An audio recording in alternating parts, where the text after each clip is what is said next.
भांड्याला तडा गेल्यानंतर ते काचेचं भांड किती प्रयत्न केलं तरी जोडलं जाऊ शकत नाही, तसं स्त्री चरित्राला जर तडा गेला तर ते स्त्री चारित्र्य पुन्हा कधीच स्वस्थ होऊ शकत नाही.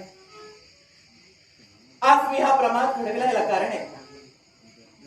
भरलेल्या स्वयंवर मंडपात मनपसंतीचा स्वयंवर होता. मी माझ्या मनानं माझ्या मनपसंतीच्या वराचा वेध घेत होते, पण तत्क्षणी यांनी माझ्या हस्ताला पकडून फरफटत मला स्वयंवर मंडपातून बाहेर आणली. माझं व्यक्ती स्वातंत्र्य तिथंच हरपलं. हे म्हणतायत की माझ्याशी त्यांना विवाह करायचा होता, म्हणून ही अशी दुराचारी कृती त्यांना करावी लागली. मला सांगा पितामह, अहो एखाद्या स्त्रीला जर जिंकायचं असेल ना, तर त्या स्त्रीला अहंकाराने नाही प्रेमानं जिंका. कारण एखादी स्त्री जेवढी शांत, सुशील आणि निर्मळ आहे, तिच्या मनात जर एखाद्या पुरुषाला जागा करायची असेल तर तिच्या मनाचा वेध हा प्रेमानच घ्यायला हवा. यांनी जी कृती केली ती अयोग्य कृती होती, ज्यानं माझं जीवन मातीमोल झालं.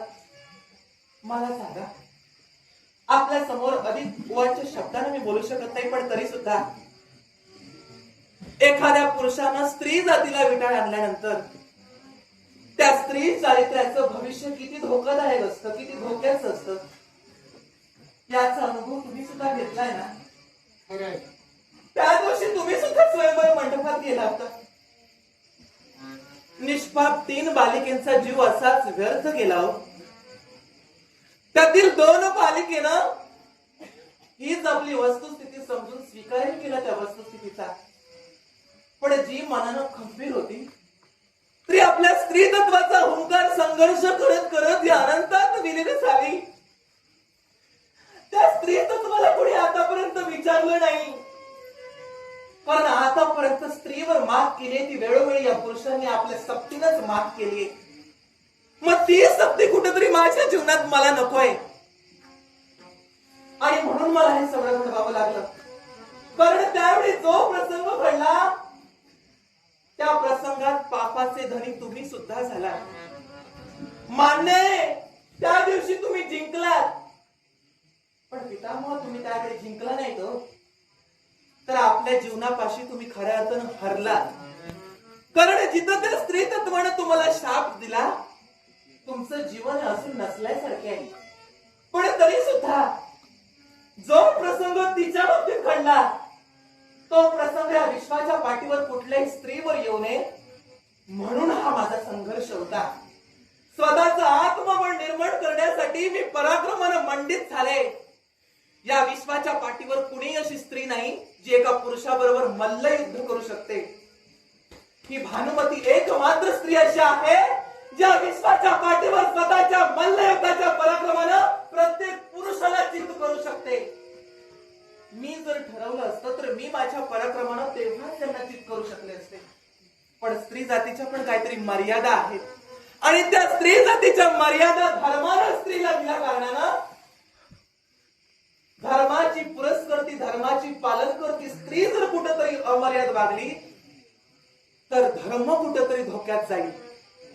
आणि यासाठी धर्माचं रक्षण करण्यासाठी मला माझी ही सक्ती मान्य करावी लागली. आता माझा निर्णय एकच, मी या माझ्या विटाळाला पुन्हा माघारी जाऊ शकत नाही. त्या 2 बालिकेनं जे केलं तेच मला करावं लागणार आहे. सुयोधनांनी माझ्यासाठी हे सगळे प्रयत्न केले ना, मग मी सुद्धा त्यांना संधी देईन. मी भानुमती स्वतःच्या मनानं कबूल करते, मी सुयोधन यांच्याशी आता लग्न करेन. पण माझी एक अट आहे. अट? मी सुयोधन यांच्याशी लग्न करण्यापूर्वी माझी सुप्रिया हिचा विवाह त्यांच्या सोबत पहिला करून द्या. माझ्या सुप्रियेचा आणि ह्यांचा विवाह झाला त्यानंतरच मी त्यांच्याशी विवाह करीन. कारण मला माझं सुख साधता साधता माझ्या मैत्रिणीचं अहित मला करायचं नाही.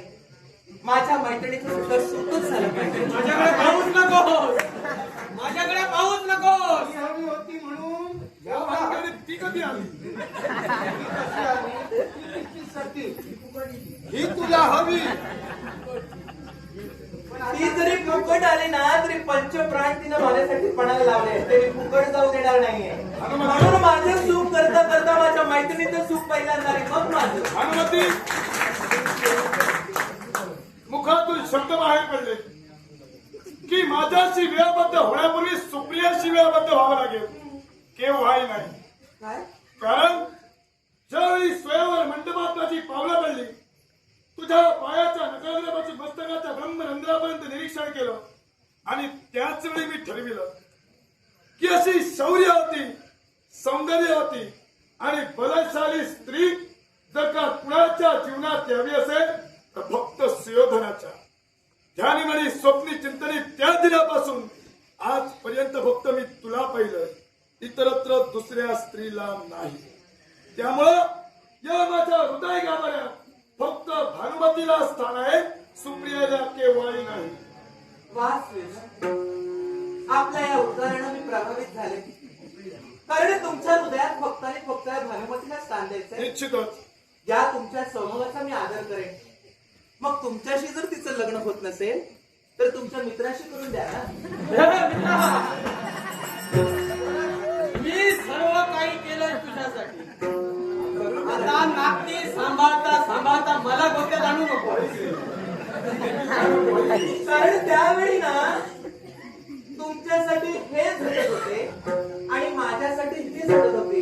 पण भांडताना असे भांडत होते, प्रेमानं भांडत होते, कुणाचं उन्हा काढत नव्हते. हे त्यांचं प्रेम होतं एकमेकांचं. मी सर्व काही केलं ते तुझ्यासाठी. आता तुझं नातं जोडावं म्हणून मी आटोकाट प्रयत्न केले. आता ही नाती जोडता जोडता गोत्यात मला आणतोय. सुयोधना, अंग देशाचा अधिपती याला तू केला. हा झगडला कुणासाठी? मित्रासाठी. आता ही भानुमती या मित्राला मिळावे म्हणून झगडला कुणासाठी? कुणाबरोबर? त्यांच्या समोर आहे. फक्त त्या समोर. नाव घ्या. काय झालं? आता मित्राचं सुख जर का पाहायचं असेल तर हिची इच्छा प्रथम आपल्या सखीचं लग्न. आता हिच्या इच्छेसाठी मी हिच्या सखी समवेत लग्न करू. हो. माझं झालंय त्याचं काय?